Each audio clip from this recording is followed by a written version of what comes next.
Hello, everybody, and welcome to my podcast. I hope I'm broadcasting. So today I'm going to talk about big government and how it is actually very dangerous to freedoms. And I think we've seen this week with actually the EU, which is probably one of the bigger governments that there is, and in my opinion, kind of a stupid thing to have, to be blunt, because there's already governments in existence in Europe, and now they have the EU, and that's been in existence since 1993, I believe. And what's the real point in it? I don't see the point in it. It should just be a trade organization, and I think that's what it was meant to be, but I'm not quite sure about that. It's meant to be a trade organization where the different countries could meet and talk about trade and have trade rules in effect. And then it grew into something else, and it's controlling everybody in Europe, and it's controlling all of the different regulations. I did a video on this that was released this morning, as a matter of fact, and the two things that I brought up was how they were trying to interfere with Elon Musk's interview of Donald Trump, as well as they were trying to, or they are interfering in the internal politics and the internal business regulations of Italy. And that got me to thinking, well, we're just growing too big, or we have too many governments, and the governments that we do have also are so big that there's just spending too much money. If I had, I didn't do this or prepare this clip, but there is quite a popular clip. I think a lot of people have seen it. It's this Holocaust survivor. Well, I don't think she was actually a Holocaust survivor. She was a survivor of the occupation of Austria during the Second World War. And she talked about a lot of things, talked about what had happened to her family and what was promised by the Nazis. She talked about gun control, how they were tricked into giving up all of their firearms, and how they're tricked into voting for, Adolf Hitler.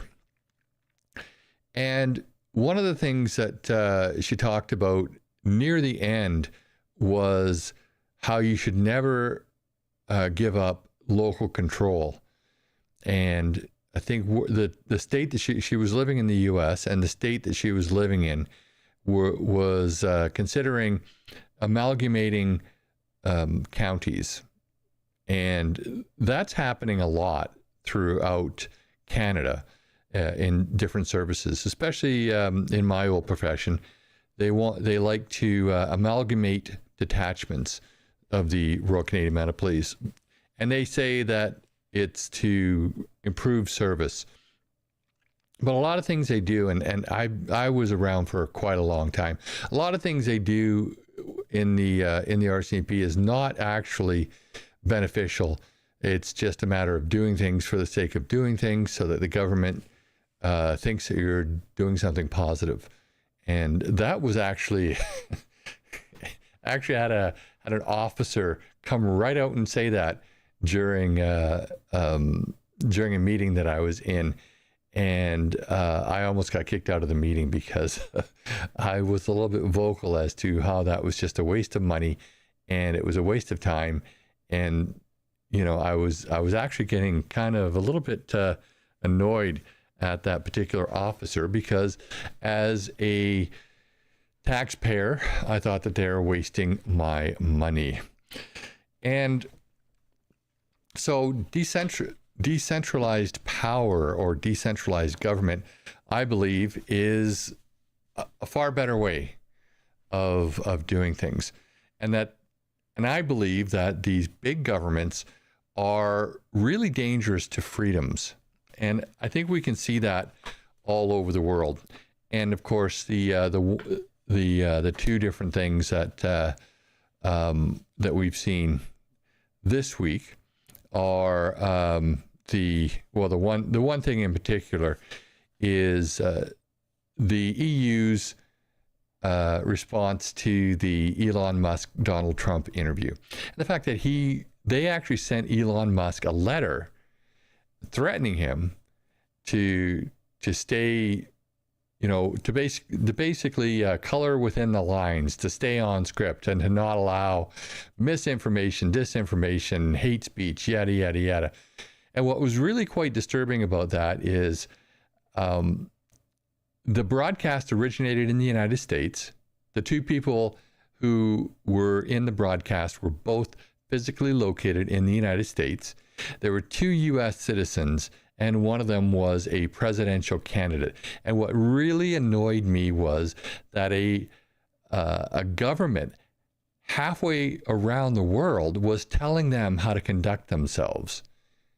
To me, that's just crazy. And it demonstrates how these politicians, they almost set themselves up and believe that they're gods or something, that they have ultimate control over everybody, that they're going to start to extradite people for saying things online that they think are offensive. And to me, that's offensive.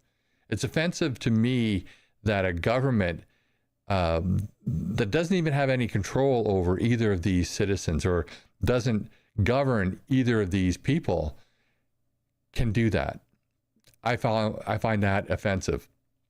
I find it offensive that our government here in Canada has done that to us, and how our federal government is taking over a lot of provincial duties, or not, yes, taking over provincial duties, but also basically, imposing their will on the provinces, which are outside their normal realm of responsibilities.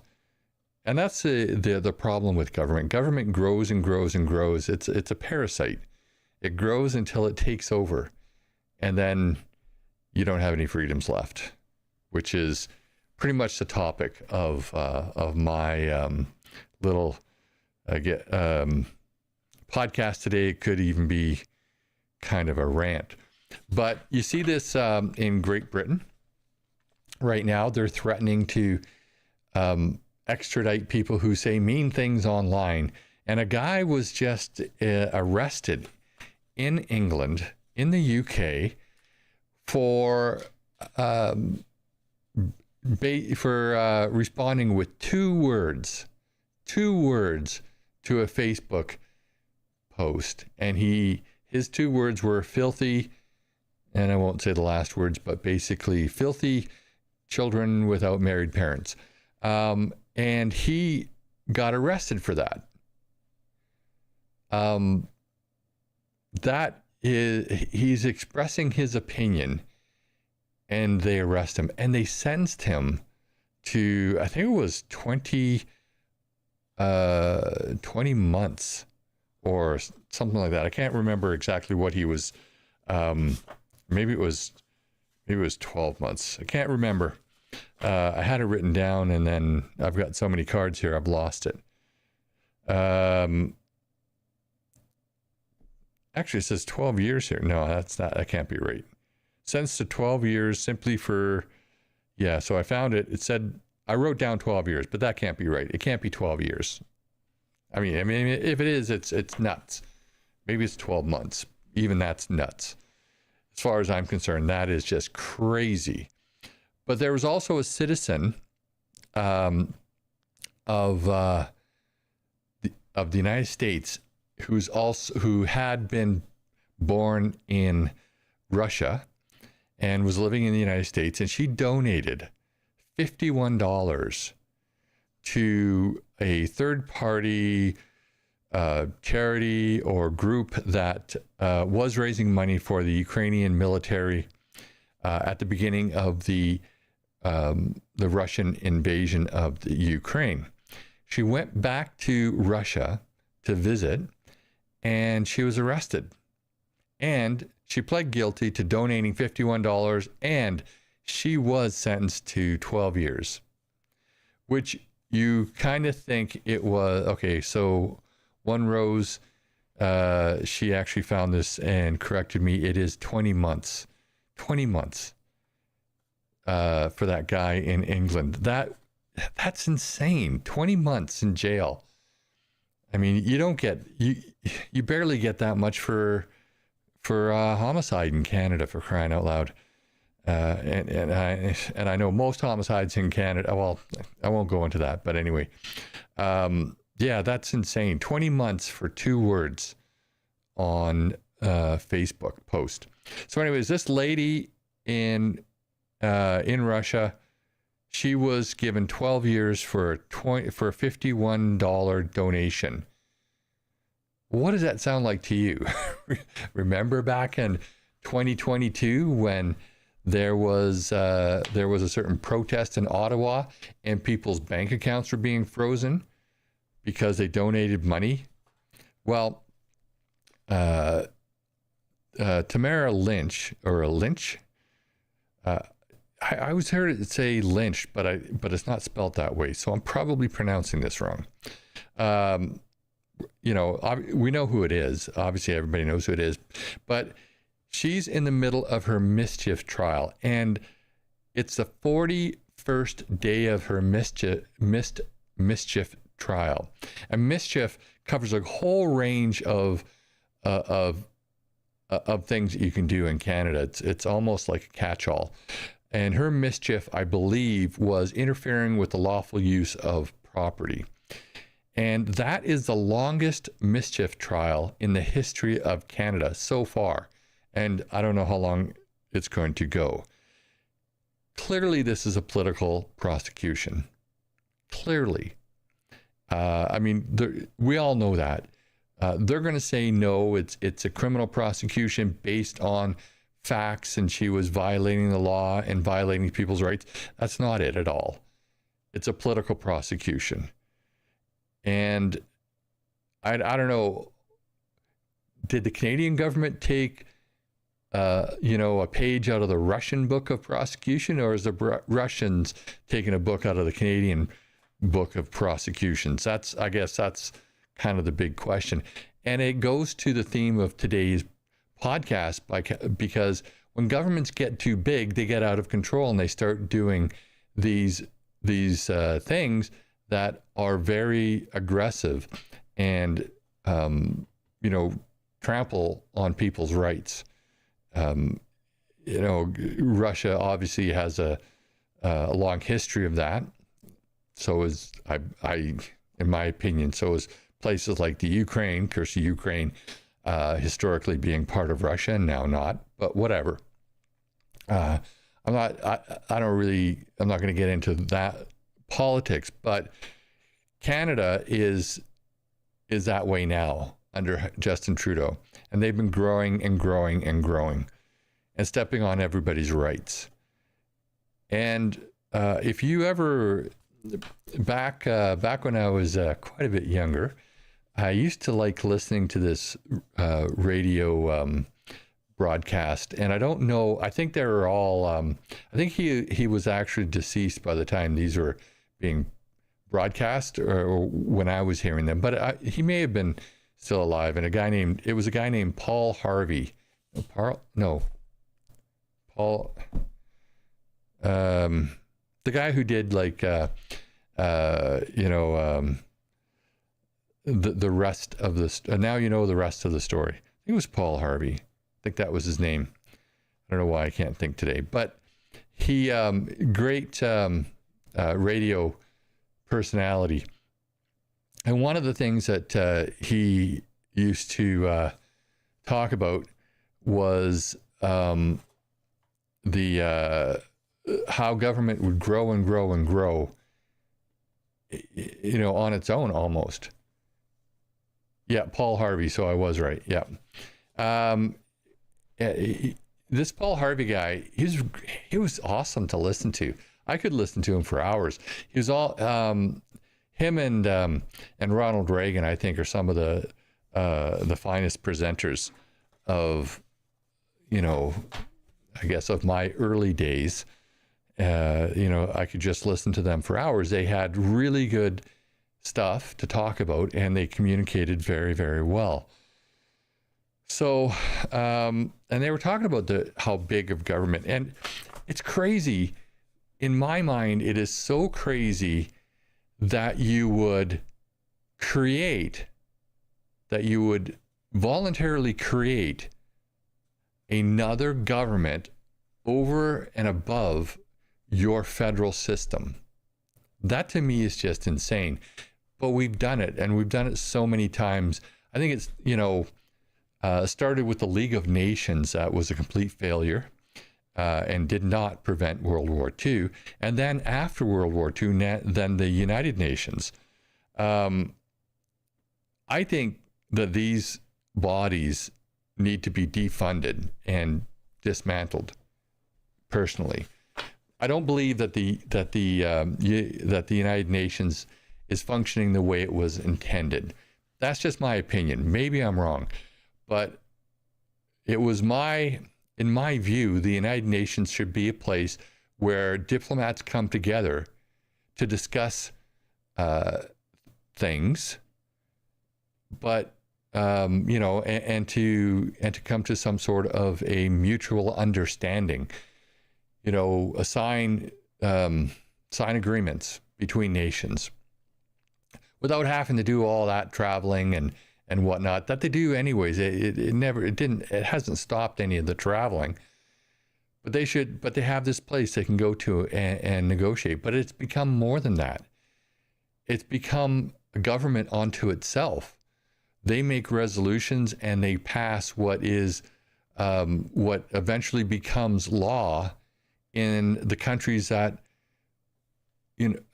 go to the United Nations or are a part of the United Nations, and they make decisions that affect war, and they send soldiers from their member states into war zones.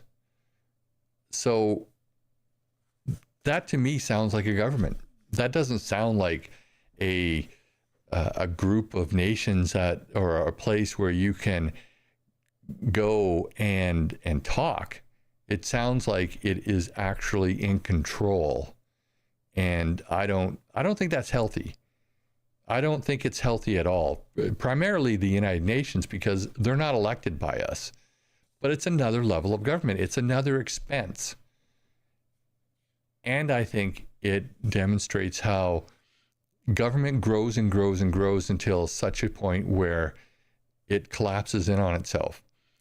The WEF, of course, we've been talking about that so much. It has so much control. It's like a government as well.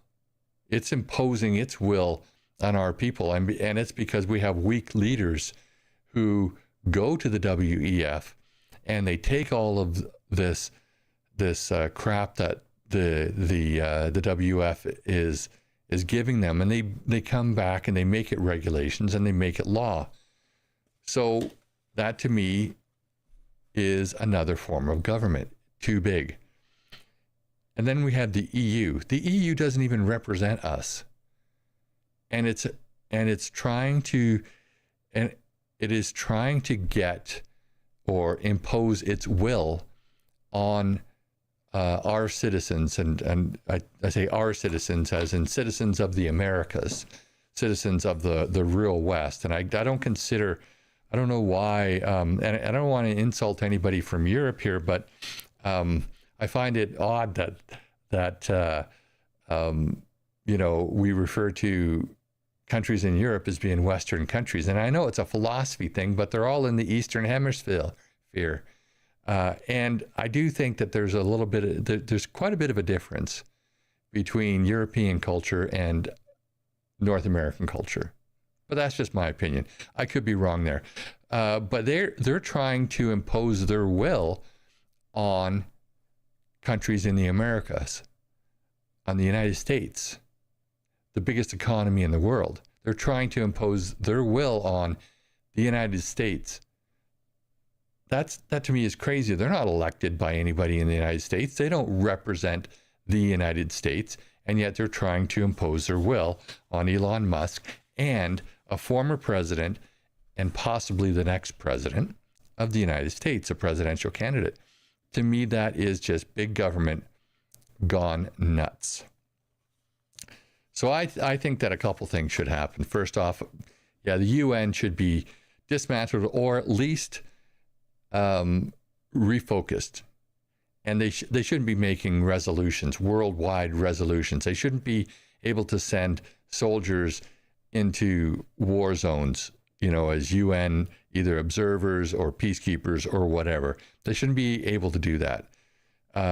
They should be a place, so basically defunded to the point where they're only a place where diplomats can meet in a neutral site and be treated fairly without fear of, some sort of reprisal.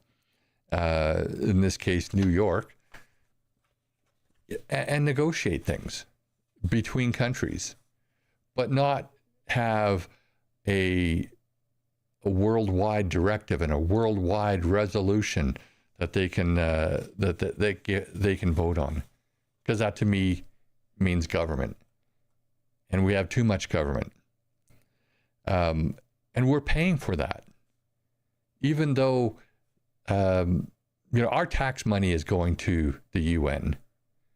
Like it or not, part of our taxes goes to the UN, and that's just wrong. So, and then the EU should just be a place where they talk about, trade issues and trade agreements between countries, not imposing their will on all of the countries in the EU. And what's happening in Italy, I brought that up. It seems like a minor issue. Okay, so they're telling Italy that the beach vendors they just can't get their vending licenses renewed. They have to go through some sort of a process. Well, it may seem like a small issue. It may seem like something that we shouldn't be worried about, especially over here. But when you think about it, it really is, because it's an outside organization that is imposing its will on the internal politics and the internal functions, the business licensing functions of a sovereign nation. And yes, they voted for the EU and they want to be a part of the EU, but to me, it's just gone out of control. So what do you do? How do you solve this? I think one of the ways to solve it is to decentralize control. And that's been one of the big ideas of, or a driving idea in many people's minds. And when you decentralize control, you start to limit the size of government. Maybe we should bring back the concept of counties. I know some provinces still have counties. Alberta used to have counties. I think they all went to municipal districts or municipal regions or something like that. British Columbia used to have counties, and we went to a system where we have municipal districts and regional districts. Regional districts would be what counties were, but really municipal districts would be as well. And the reason why I bring that up is the provincial governments have taken over a lot of the functions that counties would have traditionally had. And we have our national police force, and I know a lot of people don't like the RCMP. I don't like a lot of the things that the RCMP have done, but I think that it is time that the RCMP got out of certain certain things that they that they do, like contract policing. And I know that's not going to go over well with a lot of people, because a lot of people love the Mounties, and I have no problem with the Mounties if they stuck to their lane. But they're going outside their lane, and they've been asked far too many things. So Breezer once said, an uncorrupted Swiss model, perhaps. I'm not sure what that means. Maybe you could. I'll look that up, the Swiss model, but I'm not sure how you have an uncorrupted Swiss model. So if you could explain that in a few words, that would be great. But I'll look it up after the broadcast, what an uncorrupted Swiss model would be. But yeah, so it would almost make sense to me that a county system where the county had their own police force. And in the US, I think they have a good idea of where the county sheriffs are elected. And the reason being is, if they're elected, they're not beholden to local governments. They have oversight. They have state oversight, but they don't have control. And that's the difference. And it's a balance. How do you balance, the difference between control and oversight? And that's always going to be a bit of a tricky issue. But right now, we have this federal police force that does provincial contracts and municipal contracts. And they're policing within both their municipal and their provincial contracts. Are policing communities. And nobody knows or where the control is. And, ultimately it's in Ottawa. And how does Ottawa really decide how a community should be policed? And the detachment commander has very little say in how policing services are conducted. And that, to me, doesn't really make a whole lot of sense. We have a system where Ottawa makes the ultimate decision on, let's say, how policing is conducted in Lake Cowichan or the North Cowichan Regional Municipality, or the Cowichan Regional District. But Ottawa ultimately makes the decision, and then it goes. And then a lot of that is also comes from the provincial government policing services. So when it gets filtered down to the local area, how much say do they even have? We're in a system where it was an elected county sheriff who is responsible directly to the people. Then, and every 3 to 5 years or 3 to 4 years, whatever, his record has to stand before the people. And if he did a good job, he gets reelected. There's a county down in Florida that the county sheriff, Polk County, and this guy is always in front of the press, and he does a great job and of talking to the press. And it demonstrates just what the benefit of having a local police force where the commander of that police force is responsible directly to the people, as opposed to responsible to police services in British Columbia and then the Solicitor General in Ottawa. And so that's an example of big government. And it doesn't work. It collapses. We have Ottawa getting their grubby little fingers into everything we do. And then the provincial government, getting in even deeper. And our municipal governments are growing way too big as well. And that's the problem. With more government comes less freedoms. It's like we're all children and we expect to be taken care of. Well, nobody ever agreed, or nobody, when it's not a human right to be taken care of. It isn't. It's a human right to be free. It's a human right to be able to look after yourself. And we're giving up our rights for the sake of security. And like the old saying goes, those who choose security over freedom end up with neither, because your freedom is your security, essentially. And when you give it up, and you can't help but give it up, because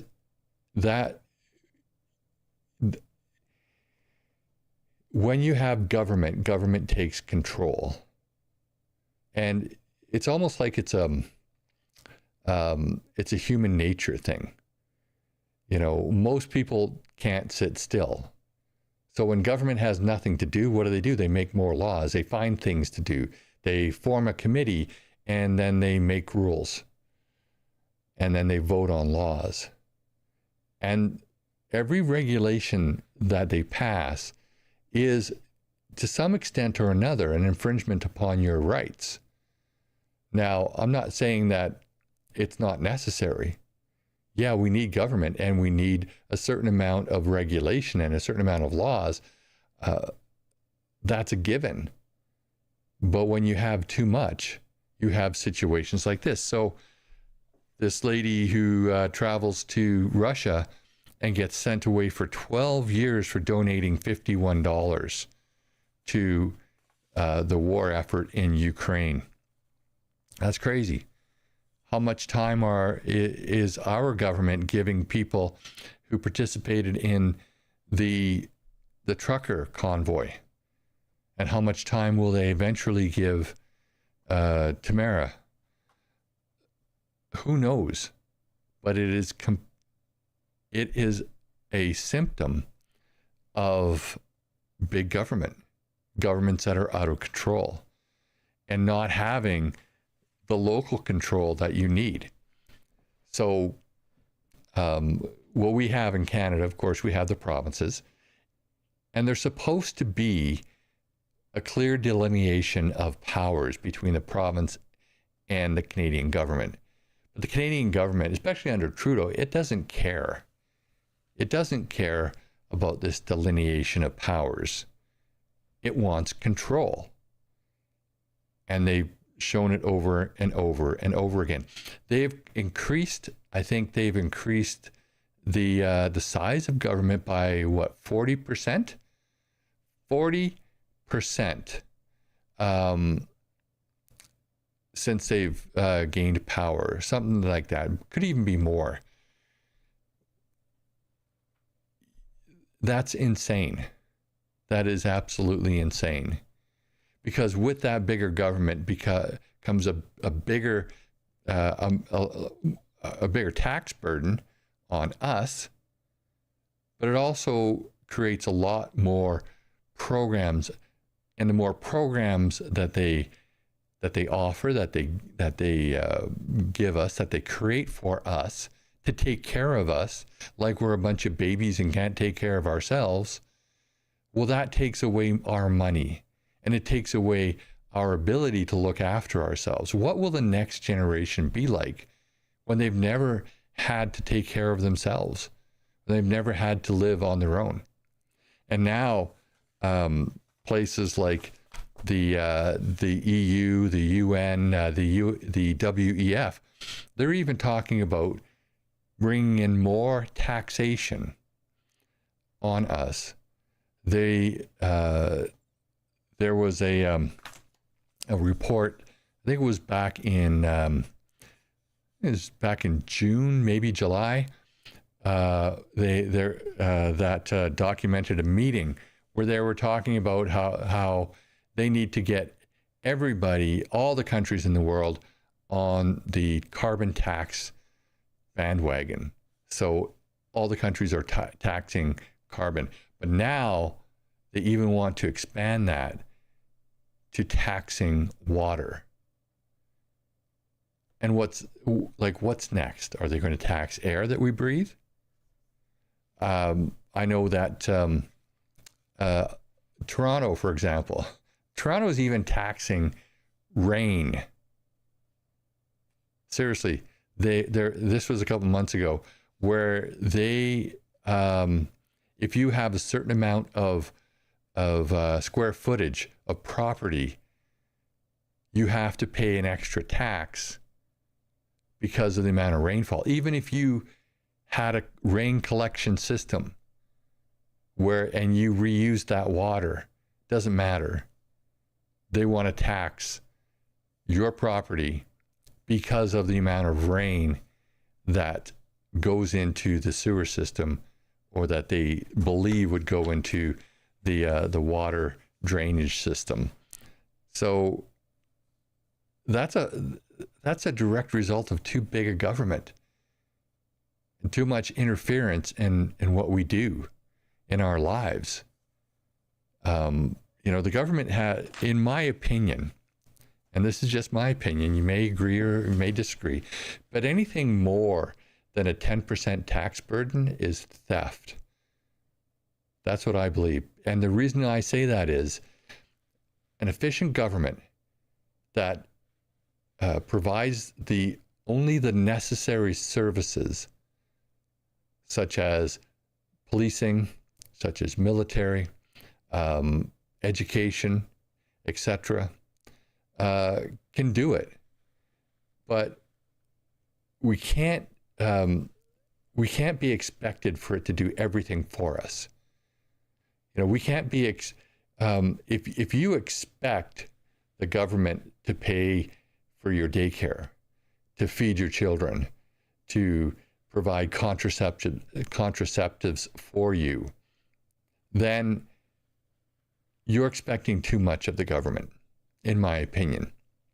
It's not right, because nothing is free. The government says, oh, we're going to give this to you for free. It's not free. We're paying for it. Everybody else is paying for it. And even if they print the money to pay for it, we're paying for it, because that drives up the cost of everything else. And it means that we have to pay higher taxes. It means that we have to pay, that we're subject to this runaway inflation. So that's a symptom of bigger government. We have to cut. The one thing I like about the U.S. is that they have a very strong county system, and they have a very strong state system, stronger than ours. The U.S. is based on states, the United States, but the federal government has very limited powers in the U.S. compared to what our federal government does in Canada. In the U.S., their federal government is limited. If it wasn't specified in the Constitution that they had power in a particular area, then they don't have that power. That power goes to the states.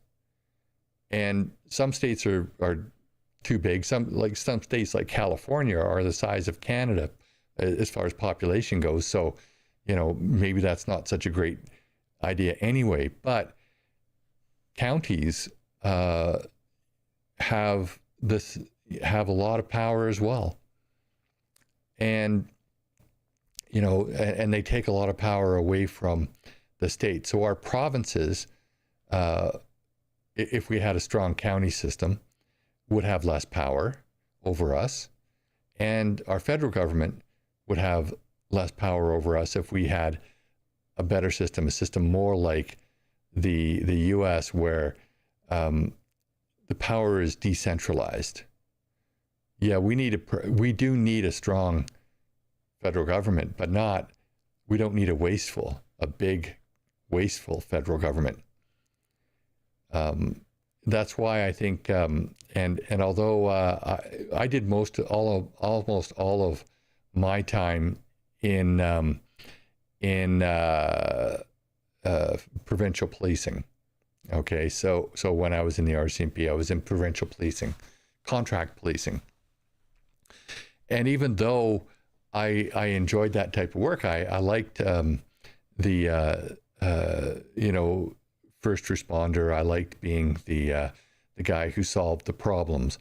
You never get called when people are having a good day. It's always a bad day when you call the police, but at least you're helping people. And although I liked that, I don't really think that that's the job of a federal police force.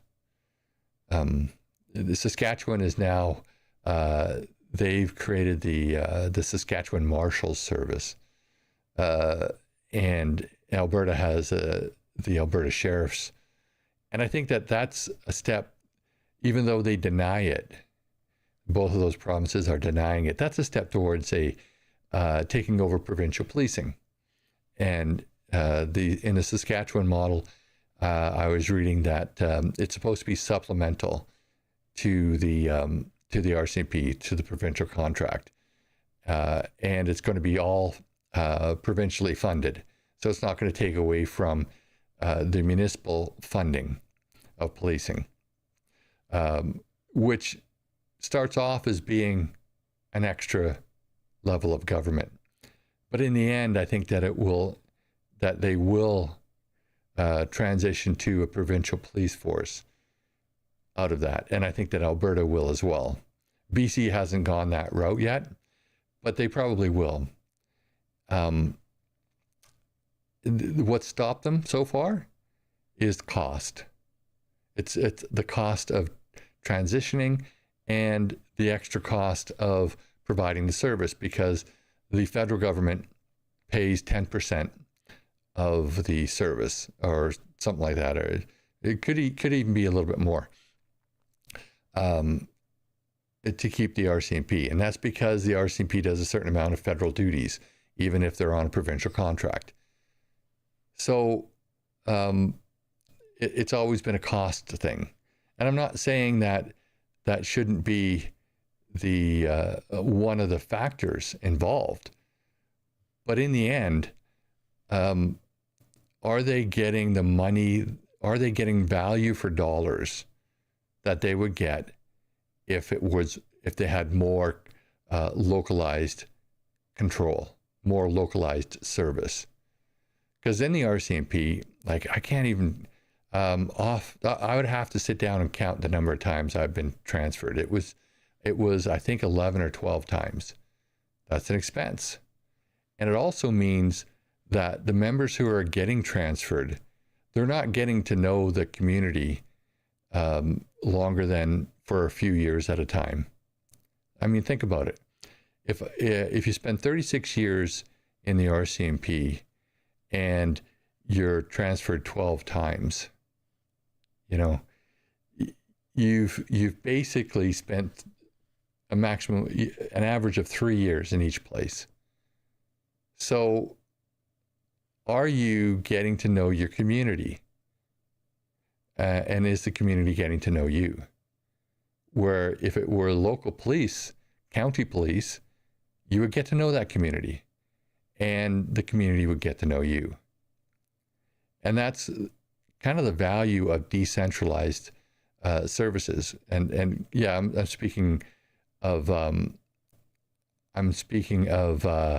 a policing perspective, but it goes to everything.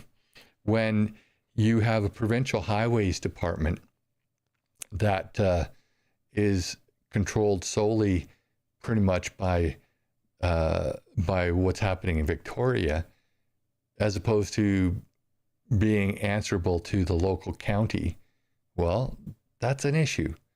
That's a huge issue.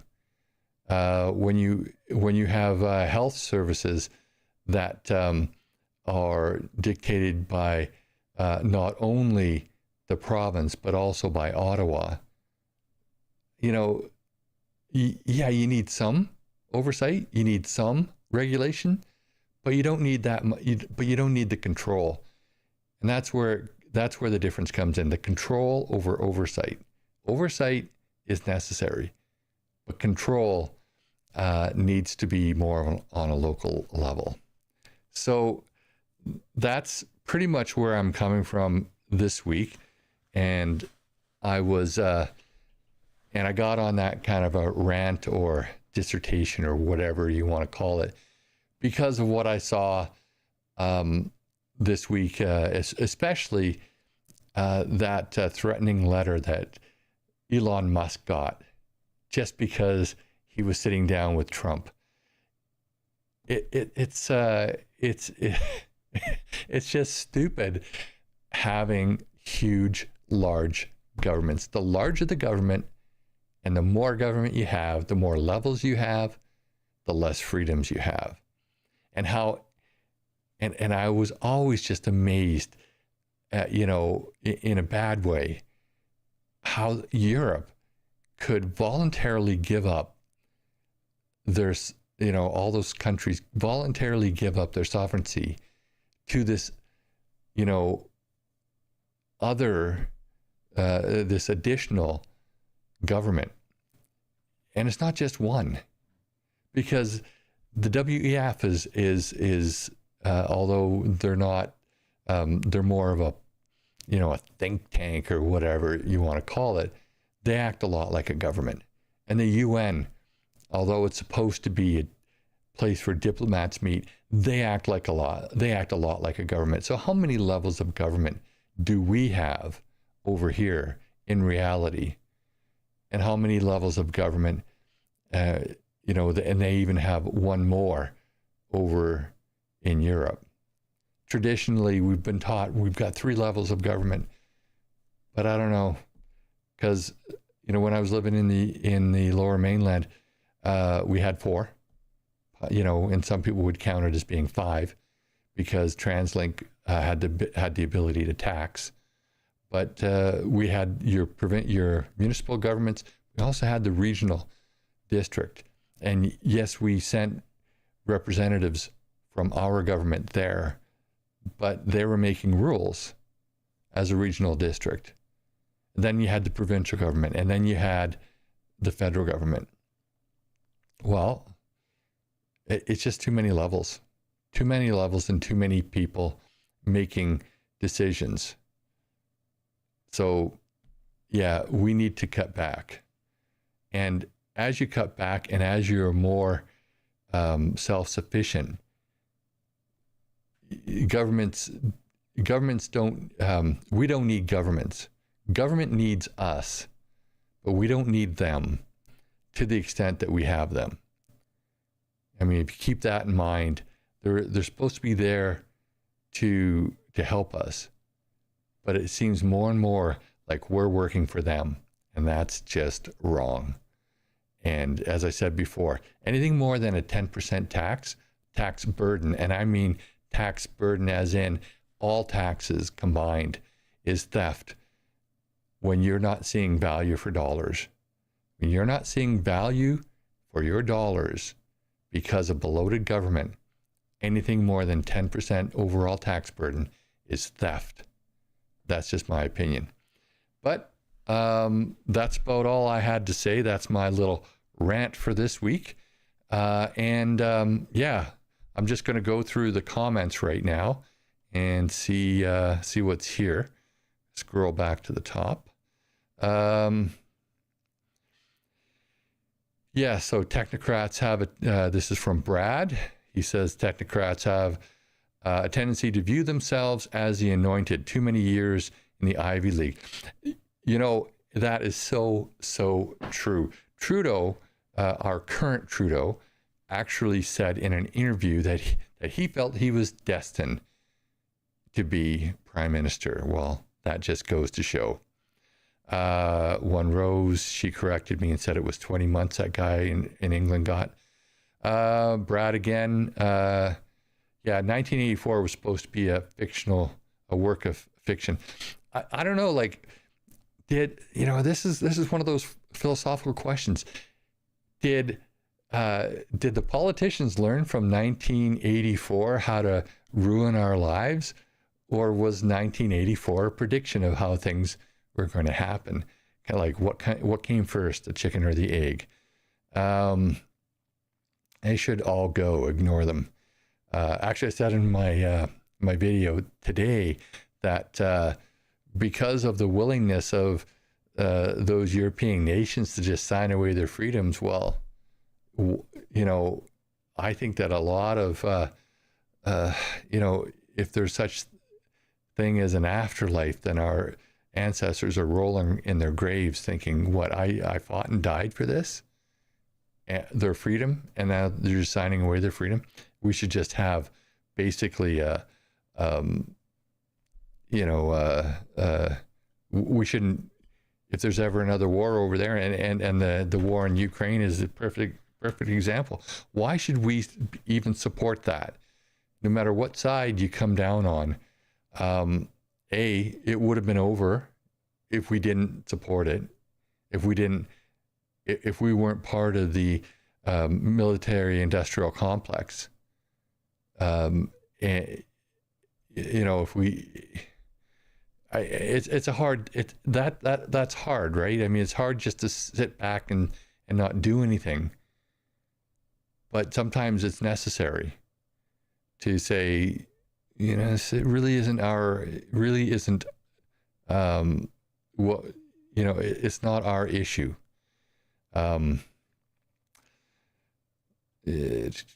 So our military has been demolished. Yes, it is. It has, Mike. You're right. It absolutely has been. Breezer 1, power should be held basically at the provincial level. I think that yes, but too much at the provincial level is bad as well. Bring a lot of it down to the county level, if we can get counties back, or the concept of counties. Doesn't matter what you call them, the concept of counties.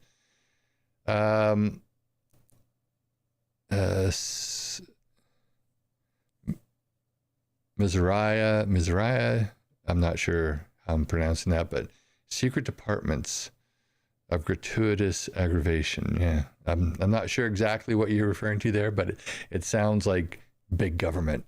Corruption is largely government insiders. That's totally correct.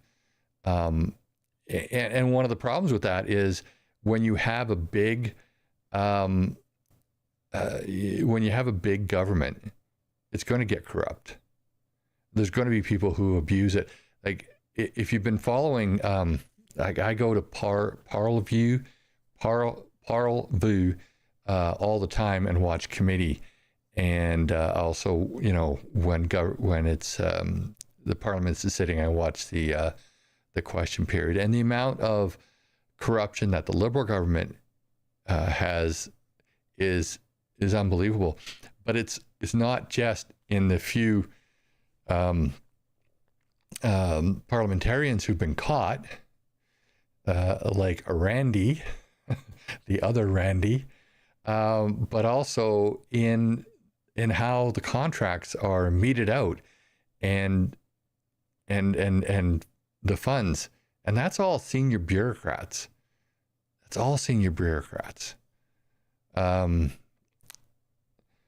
A 15-year-old boy in the UK is facing 10-year sentence for witnessing a riot. Yeah, I'm not like, there's, the UK is, I'm really afraid that Canada is going the way of the UK. When they started throwing people in jail for hate speech, for online comments, that's just that's very Orwellian. That's very 1984. During World War II, Canada had 19 federal departments. We now have 39. Yeah, 39 federal departments. So we've increased it. We've more than doubled. So yeah, it is quite. Governments always grow until somebody steps in and puts their foot, until they collapse, pretty much. Mike, I have faith in people that are honest. It's all related to things most developers already are required to do. So, Yeah, so I guess he's referring to home developers, um, or whatever. But most people, I believe, that grew up here, that have the Western values, are honest. I believe that too. And most of the people I dealt with on a continual basis in the RCMP was a small fraction of the population. 5 to 10% of the population, usually about 5%. Sometimes, and in some communities, less than 5% of the population I was dealing with over and over and over again. So most people are honest. But really, the people getting into politics, they're not so much. I mean, they get into politics for a reason. I thought about getting into politics at one time, but matter of fact, I was in a bar once in Medicine Hat, and I was talking to this guy. And of course, with me, it almost always ends up being politics. And the guy said, you should really get into provincial politics. You should run for the legislature. And it turns out he was a politician. I said, yeah, I'm too honest for that. And he looked me straight in the eye and says, there's ways around that. Yeah, not for me. You can't get around honesty as far as I'm concerned, but it did crack me up at the time. There's ways around that. Not for me. One Rose. I live in a riding that's been predominantly liberal, and most are elderly people. They tell me they read a lot and they hate Trump, and that Polyev would be much worse. What paper do they read? That's true. Like, one of the things, first off, I don't understand how anybody who is alive and awake are not seeing what the Liberals have done to the country. There's a meme out there, and I should have been prepared and brought it up. It's obviously a manipulated photograph, so it's a meme, but it says this elderly lady holding up a sign that says, "I can't believe I have to protest another effing Trudeau." And I thought it was hilarious. Yeah, the hating Trump and the hating Polyev thing. The one thing, I was never a fan of Trump, especially before he became the president. And I don't like the way he talks about people. But challenge somebody about, because they say he lies all the time, challenge somebody. He exaggerates. Yes, he exaggerates. What politician doesn't? But as far as out and out lies go, challenge people on his out and out lies. I don't think you'll actually be able to find too many, if any at all, because he's not this horrible person that that people make him out to be. He's not this dictator. I don't like his personality all that much. And given a chance, if I was able to vote in the U.S., I would have preferred to vote for somebody else. But I would never vote Democrat. I would vote for another Republican in the primaries and whoever was running in the general. But he actually did a good job. And when I was talking to a lot of American friends of mine who were living through his first presidency, they were quite impressed with the job he was doing. So, but going back all the way to Ronald Reagan, and before that as well, but of course, Ronald Reagan was one of the first. He's my favorite president, and the media they're always against Republicans. They were totally against him, and he did a lot of good things for North America and for the world, basically. But obviously he was a U.S. president, so he did a lot of good for the U.S. But the media, they spread so many lies. They spread so many lies. One of the I think I was watching or not watching, but listening to the interview. I've only got about halfway through it, of Elon Musk and Trump. And but prior to that, I was watching a video that basically was pointing out how CNN totally twisted the words of Elon Musk and Trump, and it was on nuclear power, and they brought up also nuclear weapons and the bombing of Hiroshima and Nagasaki and how terrible that was. But they were also talking about nuclear power, and what they referred to about nuclear power, the media twisted into what they were talking into a comment about nuclear weapons and the bombing of Nagasaki and Hiroshima. So a lot of what you hear, lies that quote unquote that Trump says are not. They're actually twists and lies that the media said. All you got to do is go back to 2016 and the Steele dossier and the Russian collusion stuff. It was all lies, and it was all and a lot of it was media lies, but it was all started. One of the strange things about history and the current political system is when you look back at Watergate, and everybody looks at Watergate as being such a terrible time, and it resulted in the fall of President Nixon. But when you look back at what Obama and Hillary did, and how they were also tapping Trump and spying on Trump and making up all of these lies about Trump. I don't know, like it seems to me like they were doing a lot worse things, but they're more successful in hiding them. But that's just my opinion. I mean, and it's an observation, and whether it's accurate or not, I don't know. But yeah, like how people are still liberal in today's day and age, I don't understand it. And Poilievre, all the lies that he's had to endure from the liberals, that's just crazy. Hard to compare the U.S. and Canada or China. True, Mike, but we're culturally we're closer than I think that we're closer than a lot of other people think.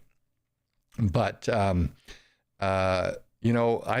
believe that you should take the good and work with the good from any society.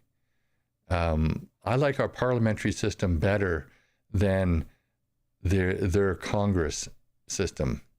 But I think that there's a lot of changes we can make, like the Senate. Why do we need the Senate? The Senate is stupid, as far as I'm concerned. What we should have is maybe a body of I don't know what you would call it. Maybe you can still call it the Senate, or maybe you can call it the House of Lords. You call it anything you want, but it should be a review body that reviews the laws and have for constitutionality and for on the basis of civil rights and protecting our rights, so that the government can't come down on us with all of these draconian laws. That's what that body should be. But it's not. It's just another house. It's useless. It's completely useless. So I kind of like the way that we do committee in Canada more than they do committee. But I like the setup that they have physically. But our committee, I think I like the substance of it better than the U.S. But I would I would say I do get a laugh. When you listen to John Kennedy and Josh Hawley and Ted Cruz. I mean, John Kennedy particularly, he's brutal to some of these people, but he's funny. He's funny, but in a not in a. But honestly, it's not really a respectful way. So I mean, I shouldn't laugh, but I do. Transfer every 3 years. Wow. Yeah. Basically, when I was talking about how many transfers I had, I'd have to go back and actually count for sure. Maybe it wasn't quite 12, maybe it was 9, but it was up there. It was up there. It was a lot. And I was in for just under 35 years. Yeah, so Mike says, yeah, sounds like my life growing up, so he was transferred a lot. Wolfville, Nova Scotia is a very good example of that. Very good point. A university town that at one point had police in the street that everybody knew. Yeah, so having, when I think one of the things, having police that you know and keeping them around is a very good idea. I'm a young One Rose, I'm a young senior, but my comment was making reference, okay. Reference to what I'm seeing here in my neighborhood. Okay, so she carried on. Sorry about that. Of those who don't want change and think high inflation should be ignored and then say they're living in the best country in the world. Almost when times are good, almost everybody says their country is the best in the world. And I'm not saying Canada isn't good. But it was a lot better, I think, 20 years ago. Definitely a lot better 10 years ago. So, yeah, high inflation is incredibly bad. I remember, and I was thinking about this today, actually, back when I first got into the force and went shopping. I could fill up a big shopping cart and be under $100. And now, I go to the store and I get about a third of a shopping cart and I'm $200 to $300 and sometimes $400. So that's just crazy. Keep your friends close, but your adversaries closer, so your enemies closer. WF is broad and has immense resources. They are. And they got their little tentacles into everything.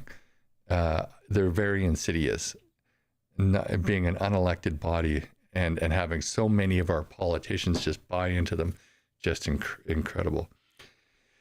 An Amish community in Ontario has been fined $400,000 for refusing a Arrive can. What?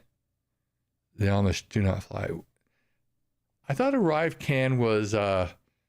did that just happen? I thought Arrive can was no longer mandatory. That's crazy though. Yeah, I'd love to. I'm gonna research that, see what's up, because Arrive scam can is one of the biggest kerfuffles since I think it was the lady in one of my videos, Diane. Why can't I remember her last name now?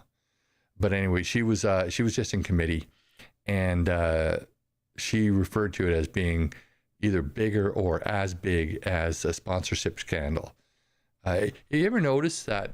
I know a lot of people talk about scandals under conservative governments, but they're nowhere near as many or as big as when the Liberals are in power. It's just crazy, just crazy.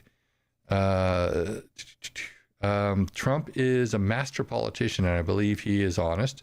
I'll bet rough around the edges. Yeah, he is rough around the edges. He spent too much time on The Apprentice, I think, and he picked up a lot of bad habits there. Fined retroactively. I think, that would make sense. So, thanks for all your input, guys. Thanks for tuning in, for hearing my rants on the government. So yeah, I think that a small government and localized, decentralized power is better. So y'all have a great week. Thanks for tuning in. I'm going to shut it down there. And yeah, see you later.